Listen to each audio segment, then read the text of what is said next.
श्रीलक्ष्मी अष्टोत्तरशतनामस्तोत्रम् श्रीगणेशाय नमः। देव्युवाच देवदेव महादेव त्रिकालज्ञ महेश्वर करुणाकर देवेश भक्तानुग्रहकारक अष्टोत्तरशतं लक्ष्म्या श्रोतुमिच्छामि तत्त्वतः। ईश्वर उवाच देवि साधु महाभागे महाभाग्यप्रदायकं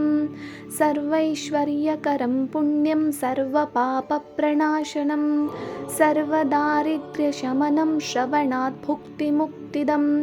राजवश्यकरं दिव्यं गुह्यात् गुह्यतमं परं दुर्लभं सर्वदेवानां चतुष्षष्टिकलास्पदं पद्मादीनां वरान्तानां विधीनां नित्यदायकं समस्तदेव संसेव्य मणिमाद्यष्टसिद्धितं किमत्र बहुनोक्तेन देवी प्रत्यक्षदायकं तव प्रीत्याद् वक्ष्यामि समाहितमनः शृणु। अष्टोत्तरशतसास्य महालक्ष्मीस्तु देवता। क्लीं बीजपदमित्युक्तं शक्तिस्तु भुवनेश्वरी अङ्गन्यासकरन्यासः स इत्यादि प्रकीर्तितः। ध्यानं वन्दे पद्मकरां प्रसन्नवदनां सौभाग्यदां भाग्यदां हस्ताभ्यामभयप्रदां मणिगणैर्नानाविधैर्भूषितां भक्ताभीष्टफलप्रदां हरिहरब्रह्मादिभिः सेवितां पार्श्वे पङ्कजशङ्खपद्मनिधिभिर्युक्तां सदा शक्तिभिः सरसिजनिलये सरोजहस्ते धवलतरांशुकगन्धमाल्यशोभे भगवती हरिवल्लभे मनोज्ञे त्रिभुवनभूतिकरी प्रसीद मह्यं। हरि ॐ। प्रकृतिं विकृतिं विद्यां सर्वभूतहितप्रदां श्रद्धां विभूतिं सुरभिं नमामि परमात्मिकां वाचं पद्मालयां पद्मां शुचिं स्वाहां स्वदां सुधां धन्यां हिरण्मयीं लक्ष्मीं नित्यपुष्टां विभावरीम् अदितिं च तिथिं दीप्तां वसुधां वसुधारिणीं नमामि कमलां कान्तां कामाक्षीं क्षीरसम्भवाम् अनुग्रहपदां बुद्धिमनघां हरिवल्लभाम् अशोकाममृतं दीप्तां लोकशोकविनाशिनीं नमामि धर्मनिलयां करुणां लोकमातरं पद्मप्रियां पद्महस्तां पद्माक्षीं पद्मसुन्दरीं पद्मोद्भवां पद्ममुखीं पद्मनाभप्रियां रमां पद्ममालाधरां देवीं पद्मिनीं पद्मगन्धिनीं पुण्यगन्धां सुप्रसन्नां प्रसादाभिमुखीं प्रभां नमामि चन्द्रवदनां चन्द्रां चन्द्रसहोदरीं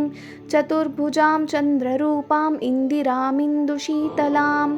आह्लादजननीं पुष्टिं शिवां शिवकरीं सतीं विमलां विश्वजननीं तुष्टिं दारिद्र्यनाशिनीं प्रीतिपुष्करिणीं शान्तं शुक्लमाल्याम्बरां श्रियां भास्करीं बिल्वनिलयां वरारोहां यशस्विनीं वसुन्धरामुदाराङ्गां हरिणीं हेममालिनीं धनधान्यकरीं सिद्धिं सदा सौम्यं शुभप्रदां नृपवेश्मगतानन्दां वरलक्ष्मीं वसुप्रदां शुभां हिरण्यप्राकारां समुद्रतनयां जयां नमामि मङ्गलां देवी विष्णुवक्षस्थलस्थितां विष्णुपत्नीं प्रसन्नाक्षीं नारायणसमाश्रितां दारिद्र्यध्वंसिनीं देवीं सर्वोपद्रववारिणीं नवदुर्गां महाकालीं ब्रह्मविष्णुशिवात्मिकां त्रिकालज्ञानसम्पन्नां नमामि भुवनेश्वरीं लक्ष्मीं क्षीरसमुद्रराजतनयां श्रीरङ्गधामेश्वरीं दासीभूतसमस्तदेववनितां लोकैकदीपाङ्कुरां श्रीमन्मन्दकटाक्षलब्धविभवब्रह्मेन्द्रगङ्गाधरां त्वां त्रैलोक्यकुटुम्बिनीं सरसिजां वन्दे मुकुन्दप्रियां मातर्नमामि कमले कमलायताक्षी श्रीविष्णुहृत्कमलवासिनी विश्वमातः क्षीरोदजे कमलकोमलगर्भगौरी लक्ष्मी प्रसीद सततं नमतां शरण्ये त्रिकालं यो जपेद्विद्वान् षण्मासं विजितेन्द्रियः दारिद्र्यध्वंसनं कृत्वा सर्वमाप्नोति यत्नतः देवी नाम सहस्रेषु पुण्यमष्टोत्तरं शतं येन श्रियमवाप्नोति कोटिजन्मदरिद्रतः भृगुवारे शतं धीमान् पठेद्वत्सरमात्रकम् अष्टैश्वर्यमवाप्नोति कुबेर इव भूतले दारिद्र्यमोचनं नाम स्तोत्रमम्बापरं शतं भुक्त्वात् विपुलान् भोगनस्य सायुज्यमाप्नुयात् प्रातःकाले पठेन्नित्यं सर्वदुःखोपशान्तये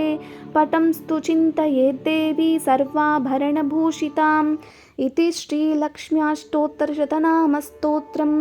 सम्पूर्णम्।